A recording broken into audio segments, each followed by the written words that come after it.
Oke, selamat pagi semuanya ya. Jadi kita mulai tepat waktu saja. Eee, saya memastikan dulu harusnya Pak Hairul, maaf Pak, apa ini sudah direkam? Sudah, Pak. Oke, makasih Pak Hairul. Jadi, kita ada berapa partisipan nih? 24 mahasiswa ya. Terima kasih, walaupun ini opsional ya, kalian sudah datang. Jadi, biar lebih enak aja gitu saya ngajarkannya langsung. Tapi nanti kalau ada pertanyaan, seputar kode ini lebih lanjut, itu bisa tanya ke asisten kami ya. Nanti akan saya berikan nomornya, itu ada Faiz, ada Dava. Jadi Dava sama Faiz yang membuat kode ini, notebook ini, dan kita edit-edit sedikit lah. Dava udah kerja ya, jadi Dava itu Kahim dulu, di angkatan berapa ya? 2015. Jadi ke Faiz saja, yang statusnya memang masih mahasiswa. Oke, jadi saya harapkan kalian sudah ngebuka ini ya. Jadi kalian harus punya Gmail, oke? Cuma kalau anak modern sih harusnya punya Gmail. Saya nggak pernah dengar punya Yahoo atau Hotmail gitu. Jadi syaratnya punya Gmail. Kalau punya Gmail kan kalian bisa mengakses Google Drive, Google Form, Google lain-lain. Nah ini Google Collaboratory juga. Jadi ini adalah sebenarnya kalian bisa coding online di sini Python. Kalau tahun lalu kita pakai MATLAB dan agak sulit ya karena satu masalah lisensi, dua waktu itu agak susah kalau mau cloud. Jadi kalau mau cloud, nah enaknya kita pakai Python seperti ini dengan media Google Collaboratory. Jadi ini Python, Google Colab tuh ya inilah, kalian bisa coding Python di sini, dan kita bisa share yang namanya Python Notebook. Jadi dengan Python Notebook ini saya bisa mengetikkan teks gitu ya, saya bisa mengetikkan teks, persamaan matematika, sama ada kode Python dalamnya, makanya namanya notebook. Jadi ini enak nih untuk medium pengajaran, dan kita sudah pakai ini. Saya sendiri sudah pakai di aerodinamika, di metodologi penelitian dan lain-lain. Ketika kita harus memakai Python. Nah, sekarang kita pakai ini untuk regresi linear, dan kita akan memakai dataset ini nih, advertising tapi yang 2 dimensi ya. Jadi newspaper kita hilangkan. Jadi kita lihat dulu bentuk data kita seperti apa ya. Ini kita formatnya tuh comma separated values ya. Walaupun nanti kita bisa pakai Excel, nah cuma format yang kita pakai itu adalah comma separated values.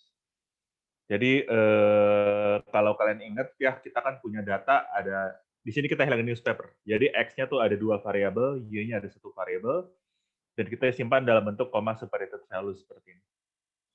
Jadi yang paling pertama tuh identifier lah. Yang pertama kita kasih kosong aja. Kalaupun kita mau kasih nomor misal nggak apa-apa. Kemudian ada ini TV, radio, sama sales nih. Ya ini satu baris. Pertama tuh identifier nih. Yang di bawah ini berarti data ke-1, data kedua, dan seterusnya. Berarti data ke-1, angka TV-nya 230, koma 1, koma, ya makanya namanya koma separated values. Angkanya dipisahkan koma.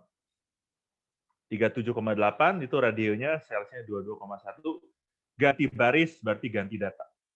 Oke? Nah, seperti itu. Jadi formatnya bisa terserah kalian. Misalkan kalian mau formatnya nggak ada yang ini, ya udah tinggal kalian hilangkan aja gitu. Oke, cuma kalau yang kita bentuknya di sini ya, yang di apa? Yang di kode ini kita memakai format yang ada ininya nih. Nomor berapa dia. Oke? Jadi pastikan kalian sudah ngebuka ini ya. Nah, kalian bisa lihat nih. Bentuknya seperti ini. Nanti saya akan coba pandu satu-satu. Oke, dan di sini kalian bisa lompat-lompat lah. Kalian mau ke bagian mana itu sudah kami buat seperti itu. Biar enak kita tutup dulu ya. Jadi luas nih space-nya. Oke, jadi ini bentuknya teks seperti ini. Jadi kalian bisa baca-baca lagi ya. Jadi kalau kalian mau sekalian latihan, ya kalian tinggal baca-baca teksnya di sini. Jadi saya lebih ke codingnya aja di sini sebenarnya. Oke, jadi kita akan memakai kode regresi linear yang kita tulis sendiri ya. Jadi supaya kalau kalian tertarik sama kodenya, kalian bisa masuk ke dalamnya. Cuma kalau yang KNN, walaupun sebenarnya gampang codingnya, kita memakai tools namanya scikit-learn. Ini salah satu tools yang populer ya buat kita regresi sama klasifikasi ya untuk machine sama statistical learning. Jadi kita ngasih perkenalan singkat aja ya, karena kita untuk KNN kita akan memakai scikit-learn di sini. Nah, ini saya buatnya yang ini ya, cuma saya copy ya. Soalnya kalau ada perubahan di sini itu pasti terefleksi di yang kalian buat ya. yang kalian lagi pegang. Jadi sebenarnya kalian bisa edit-edit ini, ya. Cuma kalau kalian refresh, itu akan balik ke yang terakhir yang kita bikin. Nah, ini sekarang kontrol dari saya. Kalau saya ngubah sesuatu, ya itu akan berubah juga di kalian. Oke, cuma kalian bisa ngedit-ngedit sesuka hati. Jadi kalau kalian mau edit sesuka hati, kalian copy. Mana tuh? Save a copy in Drive misalkan. Kalian harusnya kalau punya Gmail, punya Google Drive, save a copy in Drive. Jadi kalian bisa ngedit sendiri lebih enak tanpa takut kalau ke refresh balik lagi ke punya saya. Nah, karena saya takut ngubah-ngubah ya, jadi saya copy ya, saya udah copy sebelumnya. Jadi saya pakai yang ini sama persisnya sebelum. Oke, nah jadi ini ada teks ya, teks ini kan penjelasan-penjelasan aja. Nah, kita sebenarnya formatnya tuh pakai sel seperti ini. Jadi kalau saya run satu sel ini, itu seperti kalian merun dari Python. Oke, ini kalian nggak perlu terlalu tahu soal Python ya, walaupun kalau kalian punya itu bakal jadi advantage. Nah, cuma harusnya kalau kalian tahu MATLAB, kalian juga tahu Python lah, sedikit-sedikit bisa. Gitu. Nah, tapi di sini tujuannya adalah kalian bisa mengolah data dengan mudah tanpa perlu tahu coding-coding dalam-dalamnya. Tapi kalau mau yang lebih lanjut, nah itu bisa buka codingannya. Oke? Nah, ini kan kelas reguler ya. Waktu itu MATLAB semua tuh. Oke? Padahal sekarang saya pengenalan komputasi itu udah pakai Python ya. Jadi mohon maaf pas giliran kalian, sayanya masih ngajar pakai MATLAB. Oke? Nah, jadi ini langkah pertama yang harus kalian lakukan ya. Oke, nanti kalau ada pertanyaan, saya akan kasih kesempatan. Saya coba klik-klik aja dulu ya. Karena yang kalian lakukan tuh klik-klik aja, karena nggak perlu ngetik-ngetik lagi. Oke, jadi kita mulai dari ini ya. Jadi tulisannya ini Ransel. Ini agak lama mungkin karena cloud ya. Kalau kalian mau lebih cepat ya kalian pakai Python sendiri. Jadi kita benar-benar pakai cloud dari Google di sini. Jadi kadang tergantung masalah koneksi juga, cuma that's fine. Oke, jadi kalau udah, ini harusnya cepat sih sebenarnya. Kalau saya klik ini, artinya dia sudah melakukan ini nih. Jadi apa yang saya lakukan di sini, saya mengimport semacam kalau di MATLAB tuh subroutine yang penting lah. Jadi kalau di Python ya itu kita import subprogram yang penting buat kita ngolah data di bawah-bawah itu. Ini termasuk misalkan tools buat import Excel atau comma separated values menjadi satu bentuk yang kita transformasi menjadi satu array ya, ingat ya, komputasi array. Dan juga termasuk tools buat perhitungan ini, hipotesis testing ya, uji hipotesis pun kita import toolsnya di sini. Ya, itu kita import. Ini kelihatan nggak semua kita pakai ya, kalau saya perhatikan, cuma ya nggak apa-apa ya. Termasuk tools plotting, dan tools plotting 3 dimensi, dan lain-lain gitulah. Ini sebenarnya tinggal kalian klik aja. Gitu. Oke, jadi kalian run cell seperti ini. Nggak apa-apa saya run 2 kali seperti ini. Jadi kalian pastikan begitu ada yang ini nih, kalian run cell. Oke. Jadi sekarang saya sudah sukses mengimpor tools-tools yang kita butuhkan, nanti akan kita gunakan. Oke, nah jadi kita ingat ya, bentuknya matriks seperti ini, X, ini adalah data kita, matriks observasi kita menyebutnya atau dataset. Jadi isinya berarti adalah yang ini nih. Yang ini aja nih ya. TV radio aja gitu. Oke. Y-nya tuh berarti yang paling ujung nih. Ini, dan seterusnya. Oke, yang satu ini nanti sebagai identifier aja. Dan langkah pertama yang kalian lakukan, ya, kalian pastikan kalian ini dulu nih. Kalian mengimpor data yang akan kalian butuhkan. Oke, jadi kalian run ini ya. Kalian run, browse, dan kalian masuk nih. Data yang mau kalian upload yang mana. Oke, jadi kalau yang di data itu, yang saya kirakan di MicroStream itu banyak ya. Cuma kita akan pakai ini terutama ya. Bentuknya comma separated values nih kalau kalian perhatikan. Oops, comma separated values. Nanti kita akan butuh ini ya, kita akan butuh ini juga, jadi kita impor. Nah, kita impor dua-duanya, sampai dia ke-upload di local drive kalian. Oke, jadi pastikan sudah keluar tulisan seperti ini. Kalau kalian mau ngecek, udah belum ya? Berarti kita buka ini, table of contents. Oh, nggak usah, sorry, yang ini aja nih. Files. Nah, harusnya udah ada nih, 2 data ini. Atau alternatif lain, kalian ketik files nih ya. Kalau ini kan table of contents, ini files, kalian ini nih, ini upload sendiri juga bisa. Oke, cuma kita pakai kode aja di sini. Oke, jadi ini pastikan udah bisa ya. Jadi di-upload di local drive ya. Tapi nanti kalau kalian mau eksperimen lagi ya, kalian harus upload lagi. Oke. Jadi mungkin sih enaknya kalau kalian mau edit agak lama, kalian kalian download sendiri, kalian punya Python sendiri, cuma nggak apa-apa ya. Pada akhirnya nanti kan kalian tinggal klik aja. Oke. Nah, jadi kita sudah dapat ini ya, kita sudah punya datanya nih. Nah, kemudian kita ingin lihat datanya seperti apa sih? Apa sih yang barusan saya upload tadi? Oke. Jadi saya udah ngupload ini nih. Nah, misalkan gini ya. Ini sekalian saya demonstrasi nih. Jadi saya bisa nambah di tengah-tengah, saya mau nambah kode. Nah, ini nih. Jadi kita import dulu pakai yang namanya Pandas ya. Kemudian saya mau coba print data itu seperti apa. Jadi kan apa yang dilakukan oleh program ini, dia membaca file CSV kalian. Kemudian saya print datanya bentuknya seperti ini nih. Ini namanya data frame, Pandas. Jadi kalau MATLAB ini tabelnya. Jadi tabelnya keluar seperti ini. Oke, TV, radio, sales. Nah, jadi keluar seperti ini. Ini kan data kalian nih. Dalam seperti tabel Excel kan ya. Nah, sekarang saya mau ngambil TV, radio aja sama sales saya. Jadi saya pisah-pisah X-nya ya. Nah, ini pun bisa saya hapus nih, karena saya udah nggak butuh. Saya hapus. Nah, kemudian intinya yang apa dilakukan nih, saya buat jadi Pandas data frame tadi ya, seperti tabel. Kemudian saya ubah bentuknya menjadi array. Kemudian saya saya lihat datanya seperti apa. Oke, jadi saya kalau di program ini saya udah potong nih. 2, 3, 4, 5 udah saya potong, jadi data saya berbentuknya seperti ini. Oke, nah kemudian begitu saya udah membentuk data ini, ya harusnya kalian tinggal klik aja nih. Saya klik ulang juga nggak apa-apa lah nih. Keluar nih, 5 first rows of the data. Itu masih X sama Y-nya digabung. Oke. Nah, kemudian apa yang dilakukan di sini ya, ini enggak, kalau saya pakai bahasa MATLAB ya, karena kalian dulunya pakai MATLAB. Nah, sekarang saya ambil tuh kolom 1 sama 2, kolom ketiganya saya ambil sebagai Y. Kolom 1, 2 sebagai X, kolom 2 sebagai Y. Nah, tapi satu hal yang perlu kalian ingat ya, kalau MATLAB itu indeksinya mulai dari 1. Jadi kalau kita ngambil kolom pertama, yaitu kolom ke-1. Tapi kalau Python, kita ngambil kolom pertama, itu indeksnya kolom ke-0. Ya, jadi bukan 1 mulanya, tapi 0. Oke? Jadi misalkan ini ya, ini berarti dari data array tadi ya, ini si data array ini kan ya, yang sudah diubah jadi formatnya array. Saya ngambil baris pertama alias ke 0 sampai yang -1 tuh berarti saya ngambil sampai baris terakhir kurang 1 gitu. Sorry, maksudnya baris sebelum baris terakhir. Oke, ini kalian butuh belajar sendiri ya. Cuma ini sudah kita buat supaya general. Nah, jadi kemudian saya ngambil Y,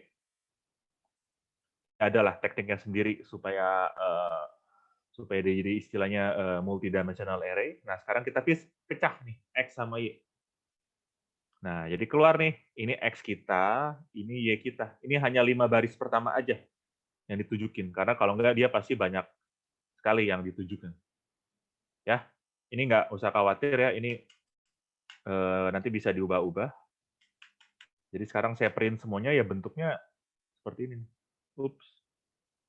Panjang sekali ini. Ini X-nya, ini Y-nya. Makanya tadi sih cuma ngambil yang 5 baris pertama aja. Oke, jadi ingat pengetahuan kalian soal indexing lagi di MATLAB. Harusnya kalian bisa Python ya, bisa belajar sedikit lagi, harusnya kalian bisa. Oke.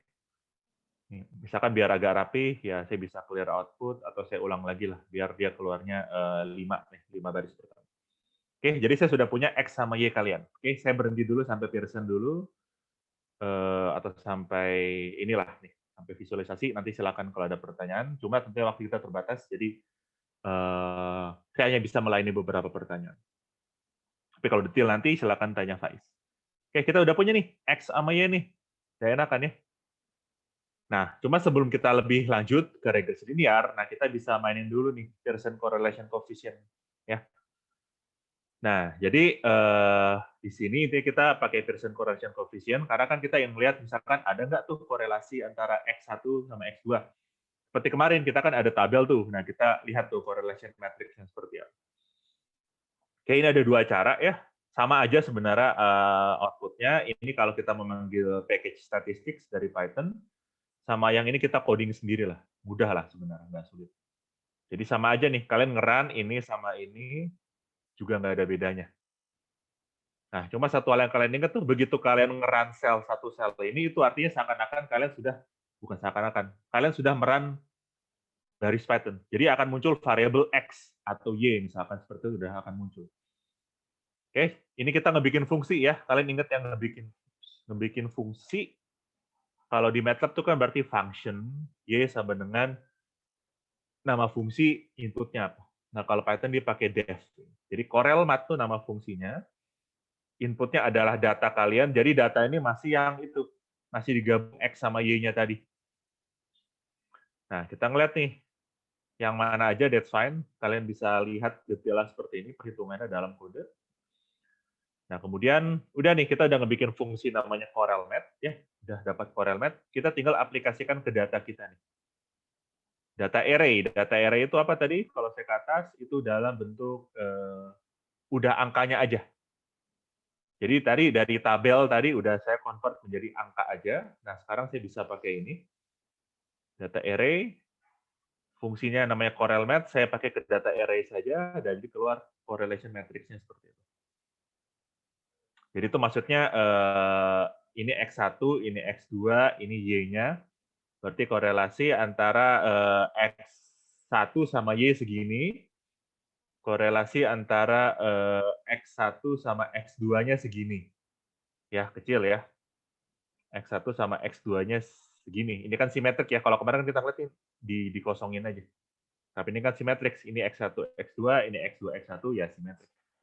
Artinya kalau kita ngelihat ya, berarti TV sama radio itu cenderung jalan sendiri-sendiri. Jadi kalau ada advertising, dia lebih fokus ke satu hal aja misalnya. Oke, ini berarti korelasi antara X2 sama sales. Ini satu karena ya sales sama sales itu sendiri. Oke, jadi nanti ini akan mengikuti. Kalau misalkan kalian punya 4 variabel, dan Y-nya 1 ya, itu berarti kalian akan punya correlation matrix ukurannya 5x5. Oke, jadi ini nanti penting nih kalau kalian di tugas, kami suruh analisis, nah berapa itu correlation matrix-nya. Oke, nah sekarang saya mau visualisasi ya, karena kalau kita sudah punya data, enaknya kita ngeliat nih, data kita seperti apa sih. Nah, cuma ingat, ini hanya bisa 1 atau 2 variabel input aja. Karena kalau 3 variabel input, bisa sih, cuma agak ribet ngelihatnya gitu. Jadi sekarang ini kalau saya buka nih, kita terbatas sampai 2 aja nih. Ya, kemudian ini juga kode nih. Ingat ini kode, cuma saya sembunyikan aja. Tapi dalamnya ada kode supaya nggak terlalu penuh. Jadi saya bisa misalkan form, hide code, ya. Ini sebenarnya juga kode nih. Kalau yang lain itu nggak ada, bisa di add seperti itu formnya. Cuma kalau ini saya klik aja, ya.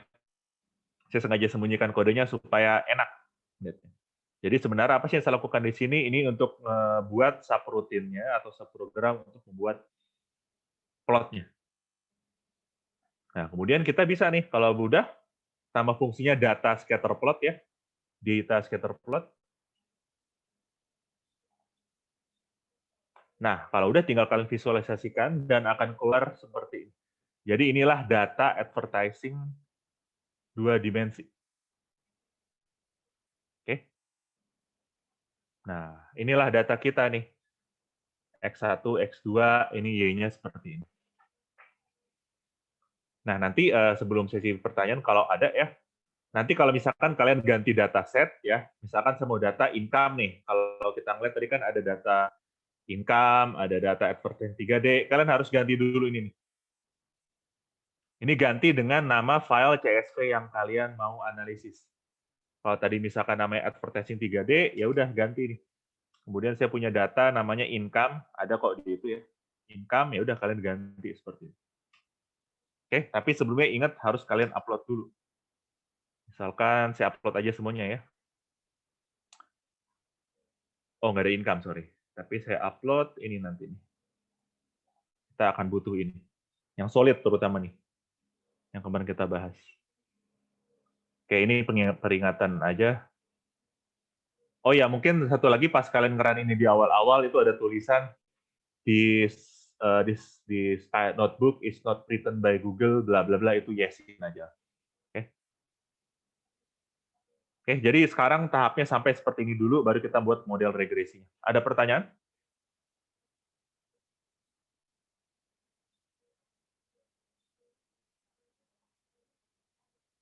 Oke,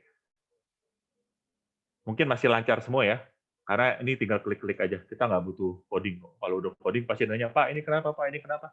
Nah, cuma kalau klik-klik kan harusnya lancar-lancar semua. Tapi silakan, kalau misalkan ada pertanyaan, kalau misalkan tidak ada, kita lanjut dulu ya. Jadi sekarang udah keluar nih. Jadi data scatter plot ini memplot X sama Y kalian. Kalau kalian mau tahu bentuk X seperti apa ya, udah kita lihat nih sudah. Kalian bisa iseng nih tambahin kode plus code, pakai print aja deh, print X. Nah ini keluar nih, ini data yang kalian lihat nih. Ini X-nya, ya ada 2 kolom. Kalau saya mau print Y, saya print, nah akan keluar seperti ini. Oke, ini yang baris-baris ini bisa kalian tambahkan sesuka hati loh. Oke, ini kalau kalian mau clear output, ini kalau saya mau ngapus, oh mungkin saya nggak butuh lagi nih si baris ini. Oke. Jadi tapi kalau kalian nge-refresh itu akan balik ke sini lagi nih. Ini saya sengaja copy. Jadi baiknya kalau kalian mau otak-atik, kalian buat copy sendiri lah. Jadi kalian bisa ngubah-ngubah tanpa takut nanti ke refresh balik ke apa yang sudah kami buat. Oke, kalian pun bisa iseng nih, teks. Oh, saya mau nambahin di penjelasan. Misalkan kode ini adalah bla bla bla. Nah, gitu-gitu nanti itu akan muncul nih. Misalkan kalian ingin bikin catatan sendiri. Ya. Kalau nulis persamaan agak ribet ya. Ini harus tahu format latex, misalkan X1 plus X2 apa nih? X1 plus X2 sama dengan Y, koma. Kalau integral berarti in 1, 2. Ini agak ribet sih kalau kalian mau nulis persamaan, ini harus belajar sendiri ya. Jadi nggak apa-apa. Tapi ini enak nih, ini saya suka makanya nih, si notebook ini karena saya bisa nulis persamaannya dengan coding. Karena kalau pakai Word tuh kalian, aduh nyari-nyari mana nih si simbolin, mana simbolin. Cuma kalau ini tinggal pakai coding enak. Oke, udah punya X, punya Y. Nah, jadi kalian sekarang kita lakukan yuk regresi linear nih. Oke, ini sudah ada penjelasan ya. Ini bisa kalian baca sendiri. Jadi program ini sudah otomatis menghitung semua yang kalian butuhkan. Termasuk apa? Membuat model regresi linearnya. Nanti kemudian juga post prosesnya kita melakukan uji hipotesis dengan studenti sama menghitung ini. Ya, studenti kan pasti sebelumnya butuh hitung standard error. Nah, itu juga dihitung, nanti juga dikasih p-value. Oke. Ini sebenarnya ada rumus singkat nih untuk menghitung varian standard error-nya, berarti tinggal di square root aja.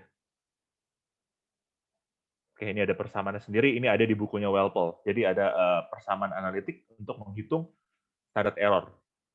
Atau di sini varians. Oke, jadi ini fungsi ya, ini fungsi dalamnya seperti ini ya.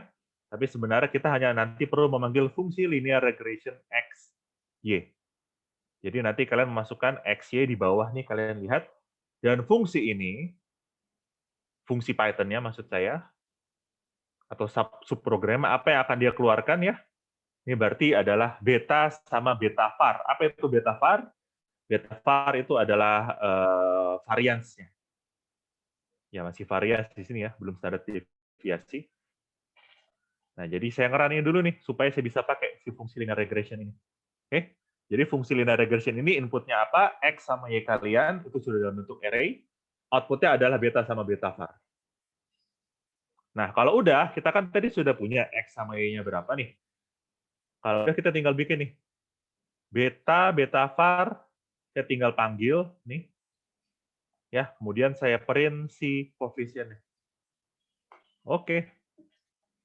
Nah, berarti keluar seperti ini nih. Oke. Ini beda sama yang kemarin ya, karena kita nggak pakai newspaper di situ. Jadi koefisiennya bisa beda.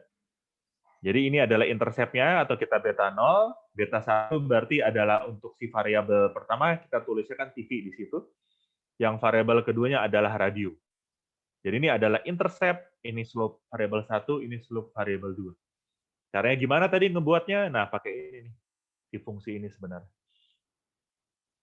Oke, jadi nanti akan mengikuti kalau kalian punya 4 variabel, dia akan mengikuti, berarti nanti ada beta 3, beta 4. Sudah kita buat seperti itu. Nanti kita demonstrasi lah pakai advertising 3D. Ya, 3D ya. Oke.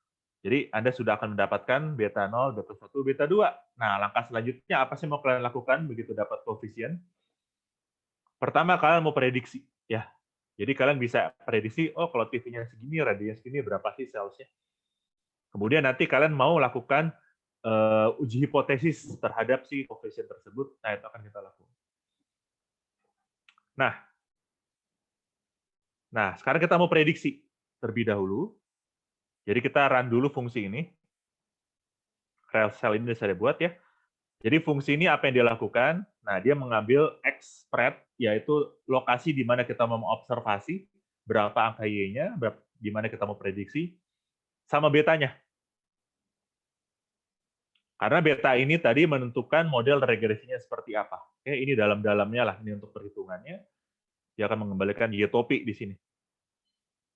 Oke, fungsi ini sudah kita jalankan. Nah, sekarang kalau kita mau nge-run, mau kita prediksi, misalkan berapa sih kalau angka sales-nya prediksi kita, kalau angka si X-nya segini nih. Nah, gimana caranya? Kalau di sini, ini saya harus buat dalam format NumPy array ya. Ini sebenarnya harus ngerti lebih lanjut soal array, tapi nanti agak cara lebih mudahnya. Jadi kalian ganti nih dalamnya nih, 220. Nah, kemudian tinggal saya klik berapa prediksi kita di angka itu. Nah, itu adalah 15,83. Ini bisa saya ganti sesuka hati. 12, nah itu akan keluar prediksinya berapa gitu. Terus saya ganti lagi di sini 120, berapa prediksinya? 10,6. Saya balikkan kembali ke 220. Nah, cuma hati-hati kalau kalian, ini kan 2 variabel kan, kalau kalian tambahin 1 aja, jadi 3, nah itu akan error di situ. Karena dia hanya menerima 2 input, karena betanya pun 3 alias 2 variabel. Nah, kita buat di sini, kalau misalkan kalian punya, saya mau lebih daripada 1 titik aja lah.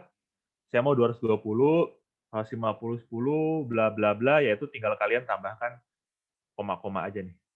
Oke, kan aslinya gini nih. Nah, saya tambahin aja koma. Nah, berapa itu angka yang kalian mau? Oke, jadi kalau kalian cuma mau, oh saya mau ini aja nih. Oh ya udah, tulis aja segitu.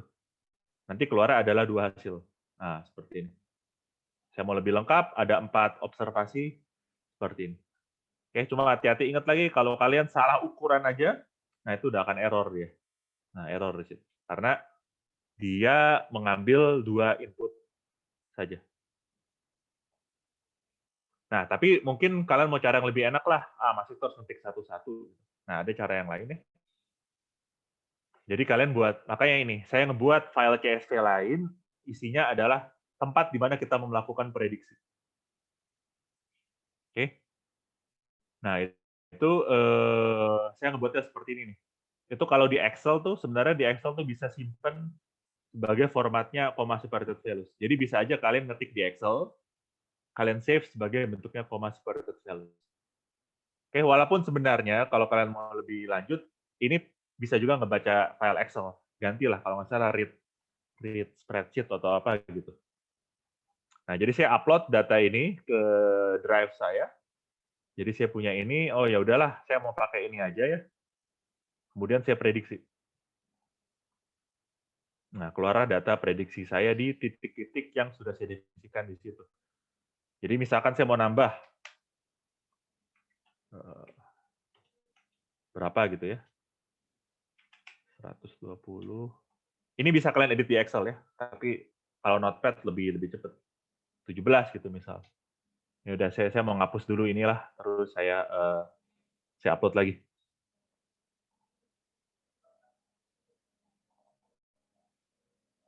Oke, udah muncul ya. Nah, saya print sekarang, saya klik, nah dia hasilnya sekarang mengeluarkan 7 baris. Berarti yang mengikuti inilah gitu enaknya. Oke. Jadi tentunya ini akan mengikuti nih. Saya sekarang pakai nama ini ya, berarti kalian harus kalau ganti file ya kalian harus ganti nama si ini juga. Dan formatnya ini masih sama, yaitu ini berapa, nomor berapa. Nah kemudian ujung-ujungnya adalah si TV sama radio. Justru salesnya nggak ada karena kita mau prediksi di situ. Oke. Nah itu kalau saya mau melakukan prediksi. Nanti sebenarnya kalau kalian mau simpan si YPRED ini ya ke dalam file CSV itu juga bisa, tapi kalian coba utak-atik sendiri tuh. Jadi gimana caranya supaya kalian bisa simpan si YPRED ini dalam bentuk CSV, kemudian kalian download. Karena nanti tuh kalian bisa download nih. Nah, download nih. Jadi bisa kalian download CSV-nya. Nah, cuma kita nggak taruh di situ buat kalian belajar sendiri lah. Jadi kalian nanti bisa YPRED ini, itu kalian simpan juga sebagai CSV, nanti bisa kalian baca di atau bisa langsung simpan sebagai file Excel lah. Itu kalian harusnya dari MATLAB ke Python itu paling nggak dasarnya udah ada, jadi kalian tinggal ngedit dikit. Coba dulu sendiri, kalau ada masalah tanya Faiz, ntar saya kasih nomornya. Atau kalau Dava bersedia nanti juga saya coba ini dia deh, saya coba ngomong sama dia. Oke, nah sekarang kita mau interpretasi model ini. Alias saya mau buat summary matrix-nya. Saya mau print standard error, saya mau print apa lagi tuh di situ. Ya, ini standard error ya, standard deviasinya lah di sini disebutnya. P-statistiknya sama P-value. Mana P-value-nya nih? P-value-nya juga ada di print. Nah, ini P-value nih harusnya nih. Terakhir sama ini, 1 atau 0, di mana kalau 1 itu artinya kita mereject null hypothesis, kalau 0 kita tidak mereject null hypothesis. Oke, jadi saya klik dulu. Oke, jangan lupa. Nah, kemudian saya mau ini nih. Saya mau run summary matrix-nya. Inputnya apa? Beta, variance-nya, ya, karena kan kalau kita menghitung standard error, menghitung p-statistiknya, p-value-nya kita butuh variance-nya, alias kalau kalian square root itu menjadi standard error. Sama di sini harusnya bisa lebih simpel ya, cuma di sini ada n entries lah.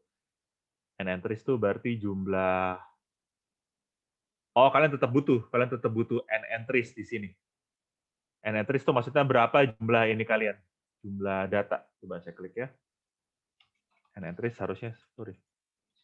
Print n entries. Itu jumlah data kalian. Kalian kan butuh jumlah data untuk itu tuh. Untuk menghitung.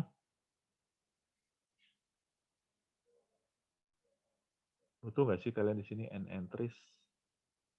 Nah, tuh. N entries. Oh ya, butuh. Di sini nih, buat menghitung degree of freedom-nya.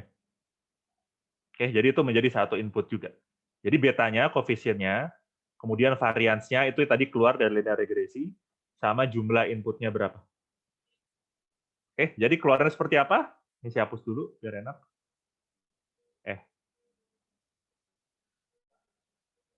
Ini ya. Control Enter. Oh, tadi saya pakai shortcut. Control Enter, atau kalian bisa klik seperti ini. Control Enter. Nah, keluar hasilnya seperti apa. Ini betanya tadi.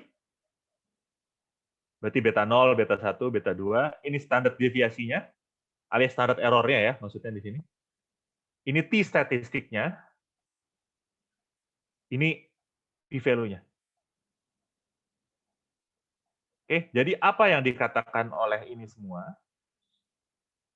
Karena p-value ini sebenarnya 0,0000 tuh.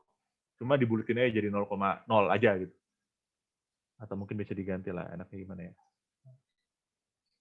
Print. Ya nggak apa-apa lah, gini aja dulu sementara. Oke, artinya dia 0 kecil banget ya.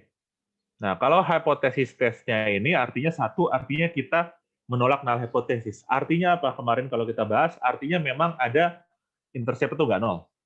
Dan slope-nya juga tidak 0. Artinya di situ bahwa memang ada tren linear yang menghubungkan sales antara advertising TV dan radio. Sesuai dengan yang ini. Secara visual kita udah ngelihat, oh ada trennya. Nah, kira-kira kayak gitu. Nah, di sini kalian bisa melihat hasilnya bahwa memang ada tren linear, intercept-nya tidak nol, slope-nya juga tidak nol, karena di sini kita mereject null hypothesis semua. Oke. Nah, itu udah nih, udah si summary matrix-nya. Nah, kemudian langkah selanjutnya adalah evaluasi R-squared. Udahlah, saya tinggal run aja. Nah, kalau R-squared ini saya ngebuatnya gini, kita ngebuatnya gini. X, Y, sama beta nih, betanya berapa? Ya harusnya udah beta yang keluar dari Rexier kan udah beta optimal kan ya. Nah, kalau saya klik ini, setelah sebelumnya ingat saya mengklik ini, nah, itu akan langsung keluar angka R-squared-nya. Berarti R-squared-nya untuk model ini adalah 0,89. Oke, di sini saya kita tidak menghitung mean squared error. Bisa kita tambahkan sih nanti ya, mean squared error-nya ya. Jadi nanti mungkin ada versi updated tuh dengan mean squared error. Gampang lah itu, nanti kita buatkan. Oke, jadi itu PR dari kami justru nambahin mean squared error karena baru ada R-squared di sini. Oke, ini ceritanya kalau saya asal ya. Itu kan berapa tadi beta optimal kita? Segini kan ya? Nah, segini nih. Karena kita asal nih ngasih beta. Oh ya udah 3, 0,05, 0,15. Saya print. Nah, R-squared-nya lebih rendah daripada ini kan. Nggak bakal ada yang bisa ngelebihi ini. Karena ini beta yang ini adalah ditemukan dari proses ordinary least squares. Dia sudah meminimalisir residual sum of squares. Jadi R-squared-nya udah pasti bagus yang ditemukan oleh regresi linear. Udah pasti paling bagus maksudnya. Oke. Nah, kemudian oke, saya udah ngebuat nih model regresi linear. Bisa nggak kita visualisasikan? Bisa. Run ini isinya kode dalamnya. Kemudian saya tinggal ini. Nah, keluarlah ini model regresi linear kalian. Tapi ingat, ini hanya bisa di 1 sama 2 dimensi aja. Kalian ngeplot si regresi linear ini. Oke, jadi sampai tahap ini kalian harusnya sudah bisa ngeluarin si garis regresi linear ini. Nanti saya akan quick demonstration untuk yang 1 dimensi. Seperti apa. Tapi kalau 3 dimensi, dia nggak bisa nih. Karena di sini kita ngebuat, kalau dia 3 dimensi, your data has more than 2 variables, jadi nggak bisa di-print. Oke, jadi pastikan kalian sudah keluar ini.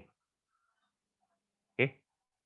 Kayaknya di sini bisa kalau kita mau betanya random. Coba ya, bisa nggak? Betanya random aja. Bisa. Nih, saya ngasal nih.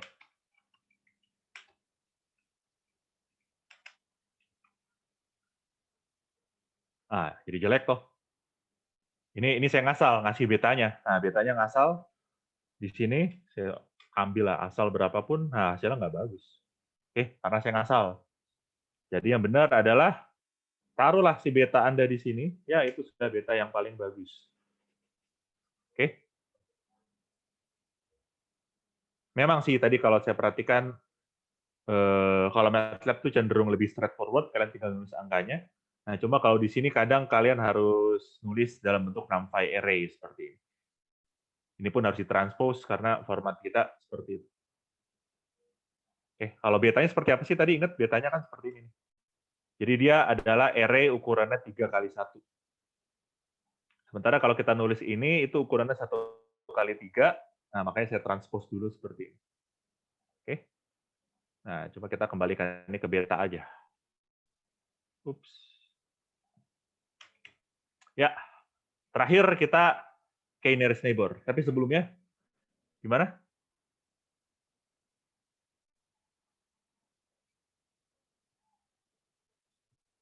Oke, masih lancar berarti ya. Karena tinggal klik-klik aja. Kalau misalkan kalian ada yang error, itu bisa jadi kalian ada lupa nge-run cell-nya seperti apa. Dan kalian bisa bolak-balik ya, misalkan gini ya, kemudian kalian mau balik ke sini itu nggak masalah. Oke, kita sudah buatnya seperti itu. Nah, cuma kalau kalian ganti data baru, misalkan saya mau ganti nanti advertising 3 dimensi, ya saya harus ini lagi, harus nge-run lagi supaya saya memastikan datanya itu adalah data yang terbaru. Oke. Nah, sekarang terakhir KNN. Oke, di sini kita pakai tools ya. Jadi kalau saya ngebuka ini, saya klik 2 kali. Kalau saya mau buka ya, saya klik 2 kali. Ah, itu isinya saya memakai tools dari scikit-learn. Ini tadi nih. Kita minjam aja gitu lah. Karena mayoritas orang yang kerja di bidang ini mereka pakai scikit-learn. Sama kayak misalkan CFD pakai apa sih? Mereka pakai ANSYS. Tapi kalau orang yang bekerja di bidang ini, kalau nggak mau ribet, mereka pakai punya orang. Nah, itu orang mereka pakai scikit-learn. Oke, jadi kita ngimpor nih scikit-learn-nya nih. Detailnya nggak kita ajarkan, tapi kalian butuh mengimpor dari sklearn tools-tools yang kita butuhkan. Di sini juga tools buat plotting, jadi saya hide dulu. Nah, ini juga ada sesuatu yang istilah sekarang tinggal kalian pakai aja ya. Tapi mungkin satu hal penting yang butuh saya emphasize di sini adalah ini. Kan kita ngitungnya Euclidean distance kan ya. Jadi si KNN ini kan menghitung berdasarkan Euclidean distance. Nah, cuma ingat, ini Euclidean distance-nya kan satu tuh scale-nya 1 sampai 100. Oh enggak, ini problem ini enggak terlalu tepat. Cuma mungkin ada problem lain di mana scale variabel pertama adalah 0 sampai 1000, scale variabel keduanya 0 sampai 1. Itu kalau kalian ngitung Euclidean distance, itu kan bias terhadap yang variabel ke-1 kan, karena skala terlalu besar. Nah, jadi sebelum dilanjutkan untuk perhitungan, kita menghitung Euclidean distance-nya, kita scaling dulu. Jadi itu misalkan 0 sampai 1000, 0 sampai 1 juta, 0 sampai 1, itu kita buat semua jadi supaya 01, 01, 01 semua. Jadi kalian semacam bikin kotak, itu ukurannya 1 kali 1 kali 1. Kalau yang tadi kan 1000 kali 1 juta kali 1. Nah, sekarang kita buat jadi 1, 1, 1 semua. Supaya pas ngitung Euclidean distance, dia adil dia ngeliatnya. Jadi itu yang kita lakukan ya. Nah, nanti nah di sini paling yang butuh kalian ubah nih si jumlah tetangganya. Oh, satu lagi kalau kalian mau menambahkan komen, kalau di MATLAB kan dia pakai persen ya. Nah, tapi kalau di Python dia pakai ini. Apa namanya? Sharp ya, sharp. Misalkan kalian mau nulis, oh ini si jumlah tetangga. Ini aja yang harus kalian ubah tuh ini aja. Bawahnya tuh nggak harus kalian ubah. Oke? Ntar tuh, saya mau lihat KNN. Oke, saya ngebuat model KNN-nya di sini. Oke, good. Oke, ini saya memakai scikit-learn, tapi kalian sebenarnya hanya mengganti jumlah tetangganya aja. Oke, kita pakai 15 dulu lah. Oke, kalau udah dapat 15, tunggu. Prediksinya mana ya? Hilang. Oke, ini harusnya ada plottingnya nih. Wah, gawat. Kehapus plottingnya di sini. Atau, oh sorry, enggak. Panik saya. Tinggal di sini padahal nih, di model. Faiz, muncul kamu. Itu model plot KNN. Iya, saya lupa. Oke, makasih. Model plot KNN ya. Nah, jadi udah sekalian plot maksud. Naon. Oh, belum saya ini nih. Belum saya initialize. Oke, thank you Faiz. Jadi saya initialize, kemudian saya nah, muncul nih. Ini adalah prediksi dengan 15 tetangga. Nah, kalian tinggal ganti-ganti nih. 1 tetangganya. Patah-patah pasti dia tuh kan ya. Karena dia ngambil 1 tetangga terdekat. Saya variasikan 5. Nah, berarti pas dia ngitung, dia ngambil 5 tetangga terdekat, jadinya seperti ini. Tadi kan saya 15 nih. Oke, 15. Oke, nah kemudian kalau saya mau, ya ini kasus ekstrim lah, dia ada 200 data kan ya. Kalau saya 200 ya average lah. Saya ngambil semua tetangga saya, jadinya 200 deh di situ. Jadi ini coba-coba ya. Jadi kalian bisa seperti ini nih. Kalian bisa variasikan tuh dan melihat efeknya seperti apa. Oke. Nah terakhir ya kalian bisa juga prediksi dimanapun. Oke, semua prediksi kalau ininya 200. Oke, nggak gini dulu deh. Kita tadi berapa sih kalau regresi linear tuh prediksinya di 220. Dia kan 15,83 nih kalau 220. 15,83. Kalau di sini prediksinya 200,20. 15,72. Beda kan ya? Nah, tapi kalau kalian mau ngeran prediksi ini, dia akan memakai model trade yang kalian buat. Jadi kalau kalian ganti ini, oke, saya mau 5 tetangga. Nah, run lagi nih, berarti dia akan memakai model yang 5 tetangga. Nah, makanya angkanya berubah. Kalau 1, nah berubah juga ya. Jadi dia akan memakai model terakhir yang kalian buat. Nah, kita pakai 15 aja dulu. Enak? Namanya bukan linear regression ya. Nanti kita edit lagi deh. Harusnya ini adalah KNN ya. KNN model. Nanti kita ganti. KNN model. Oke. KNN model. Saya hide lagi. Nah, jadi harusnya udah muncul itu adalah KNN model. Oke, jadi nanti kita akan kirimkan versi itu. Lihat masih sama. Di mananya tuh ya Faiz ya? Udah. Scroll right. Which one? That cell, but scroll right. Score right. Oke. Ya label ya. Yeah. Oke, thank you. Oke, KNN model ya. Ya, makasih. Nah, oke, jadi udah KNN. Belum, tadi ini di atasnya belum ya? Oke, panjang lagi. Scroll right.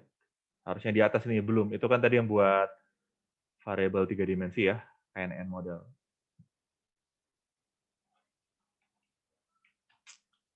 Oke.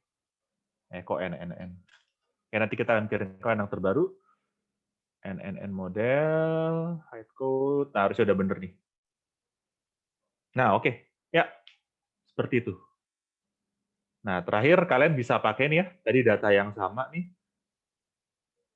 Kemudian untuk prediksi, tapi sekarang pakai KNN. Nah, keluar ini prediksi di sini, di sini, di sini, di sini. And that's all, folks.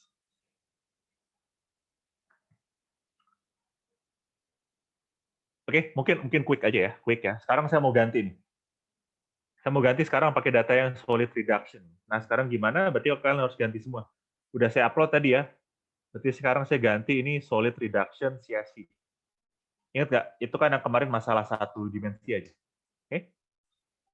Nah, kita lihat di sini saya run semua. Berarti X-nya kan satu baris saja, satu kolom, dia juga satu kolom. Pearson-nya pun 2x2 ukurannya. Kayak yang tipenya fungsi seperti ini sih nggak usah kalian run lagi ya. Cuma kalau kalian nggak ada data baru, yang sifatnya data harus kalian ganti. Ini juga sama. Nah, datanya gimana sekarang? Satu dimensi aja. Oke. Kita buat model regresi baru. Ini masih sama ya, berarti saya gantinya di sini nih. Nah, keluarlah koefisiennya. Sama persis seperti yang kita bahas kemarin. Kemudian kita juga bisa prediksi, tapi harus kalian ganti nih. Berapa tadi ya? 30 lah. Kalian ganti 30. 30. Dan ini pun kita ganti juga nih. Di ini nih. Datanya tuh kan prediction site solid. Itu harusnya bentuknya kolomnya 1. Oh, kenapa lagi nih? Read the CSV using pandas modul sampai array. Saya buka dulu ya datanya seperti apa. Tar, teaching.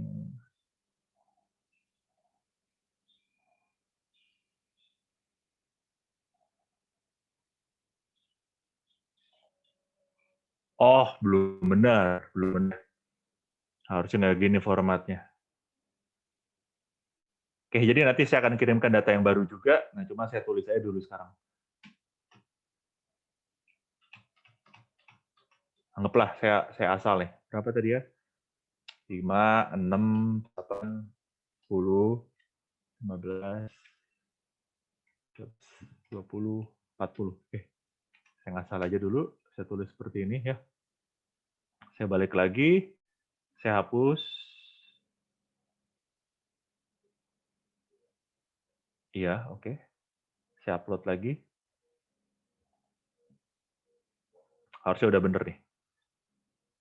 Oke, udah bener. Oke, ntar saya kirimkan yang ini nih. Yang barunya. Oke, ini masih sama. Nah, summary matrix-nya juga keluar. Nah, seperti ini ya. 2 variabel aja. Kalian juga bisa evaluasi R-squared-nya. Cuma ini pun harus kalian ganti nih kalau kalian mau coba-coba ngasal. 0,91 kan, bagus. Nah, kalau kita plot, dia bentuknya 1 dimensi. Termasuk juga kalau pakai KNN nih, saya harus ngebuat nih. Dia ada berapa data tadi ya? Mungkin jumlah tetangga kita 3 aja. Nah, akan keluar seperti ini. Kalau kalian variasikan, 1 dia tuh patah-patah. Ini sebenarnya garis gini ya. Garis discontinue tuh. Ini plottingnya butuh lebih ditajemin. Mungkin ini deh. Sorry ya, ini saya tajemin dulu. Nantilah ya, ini kita harus edit-edit lagi nih. Tapi bentuknya kira-kira seperti ini. Kalau 10 tetangga, seperti apa? Kira-kira seperti ini. Oke. Nah, jadi ini. Ya, jadi kalian harusnya udah mulai bisa ya. Nanti kalian kalau pakai untuk proyek, itu kalian bisa bikin notebook sendiri, atau kalian pakai ini juga bisa langsung ya. Tapi nggak usah baca teksnya, maksudnya langsung coba data kalian, ubah-ubah nama file. Nah, kalian bisa langsung ngebuat ini, ngebuat model regresi maupun model KNN ya. Oke, jadi kalian akan memakai notebook ini untuk proyek kalian nanti. Dan sifatnya itu kelompok ya. Dan nanti pembagian kelompoknya lebih dikit, nanti 3 orang soalnya. Ini kelompoknya enaknya gimana Pak Hairul ya? Kita bagi atau random aja mereka?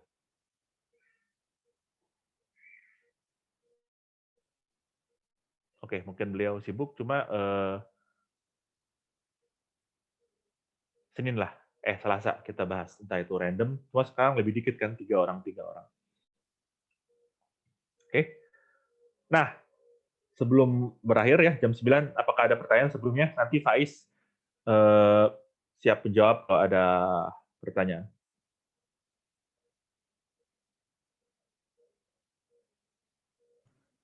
Permisi, Pak. Silakan, Brian. Nanti sebenarnya di proyeknya itu kita buat code-nya dari awal atau kita cuma ubah dikit aja sebenarnya? Ubah dikit aja. Kita nggak boleh seperti itu. Ini kan bukan mata kuliah coding. Jadi kalian pakai tools untuk mengubah. Kalau misalkan datanya berubah, ya udah kalian buat model tapi tidak coding banyak lah. Tapi mungkin ya, kalian butuh coding sedikit-sedikit ya. Jadi kalian butuh recall dari pengenalan komputasi. Kalau misalkan ini nih, kalian mengubah, ini kan saya kasih labelnya X1, X2, misalkan kalian mau bikin plotting yang lebih bagus, itu kalian bisa ubah nih dalam-dalamnya seperti ini. Atau misalkan kalau kalian mau bacanya Excel, bukan CSV, nah itu kalian butuh edit sendiri lagi. Tapi kita ngebuat notebook ini supaya kalian bisa jalan tanpa ngedit kodenya. Hanya datanya aja yang kalian ubah. Tapi kalau kalian mau tweaking, misalkan saya mau ngasih nama label baru nih, X-nya labelnya apa, oke saya mau bacanya datanya Excel aja, nah itu harus kalian coding sendiri. Gitu. Oke, saya mau memastikan satu hal lagi ya, supaya jalan ya. Saya mau pakai yang 3 dimensi. Jadi kalian bisa coba-coba sendiri. Prediction site. Advertising ya, advertising. 3 dimensi. Ya, ini kan 3 file. Jalan. Oke. Ya, berarti ada 4 ya. Ini harusnya nggak bisa kalian plot karena dia lebih 2. Ini harusnya keluar ya. Ini sama persis seperti ini karena kecil, bisa di mana-mana, tapi ingat ini diganti-ganti aja ya. Ini berarti kita ganti ya, advertising 3D. Kalian juga bisa ngedit advertising 3D itu ya. Entah di Excel, entah di Notepad juga bisa. Summary matrix-nya berjalan, oke. Nah, ini kan kita kita gagal menolak null hypothesis buat si beta. Sesuai yang kemarin kita bahas di kuliah. R-squared juga pasti keluar. Oke, good. Ini harus kalian ganti. Nah, tapi ini nggak bisa divisualisasikan. Oke, KNN harusnya juga jalan. Tapi nggak bisa divisualisasikan aja ya. Tapi harusnya pas kalian prediksi itu bisa. Oke, good.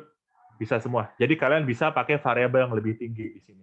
Paling tadi yang ternyata kita belum ngerti adalah prediction side solid. Oke, jadi kode ini akan kita betulkan lagi sedikit ya, karena tadi ternyata ada beberapa masalah. Bukan masalah sih, kayak kita cuma lupa ganti label aja. Oke, ada pertanyaan?